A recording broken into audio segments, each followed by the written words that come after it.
தமிழகம், புதுச்சேரி உள்ளிட்ட 12 மாநிலங்களிலும் இன்று முதல் வாக்காளர்களை கணக்கெடுக்கும் பணி நடைபெறவுள்ளதாக இந்திய தேர்தல் ஆணையம் அறிவித்துள்ளது.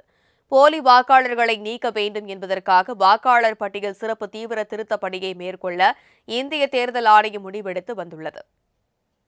அதன்படி தமிழகம், புதுச்சேரி உள்ளிட்ட 12 மாநிலங்களில் உள்ள அனைத்து சட்டசபை தொகுதிகளிலும் இன்று முதல் டிசம்பர் 4ஆம் தேதி வரை வாக்காளர்களை கணக்கெடுக்கும் பணியை அரசியல் கட்சிகளின் பூத் ஏஜென்ட்டுகள் துணையுடன் அரசு ஊழியர்கள் மேற்கொள்ள உள்ளனர்.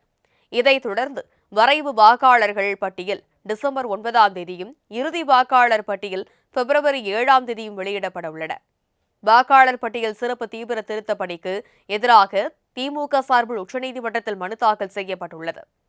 அதில் தமிழகத்தில் லட்சக்கணக்கானோர் தங்களது வாக்குரிமையை இழக்கும் அபாயம் உள்ளதாக மனுவில் குறிப்பிடப்பட்டுள்ளனர். இதற்கிடையே கடந்த 2002 மற்றும் 2005ஆம் ஆண்டு வாக்காளர் பட்டியலில் பெயர் இல்லாதவர்கள் தங்களது பெற்றோர், தாத்தா, பாட்டி பெயர்கள் இருந்தால் அதை தெரிவிக்க வேண்டும். உரிய ஆவணங்களை காட்டி டிசம்பர் 9ஆம் தேதி வெளியாகும் வரைவு வாக்காளர் பட்டியலில் இடம்பெறலாம். முகவரி மாற்றம் எதுவும் இருந்தால் வரைவு வாக்காளர் பட்டியலில் பெயர் இடம்பெறாது.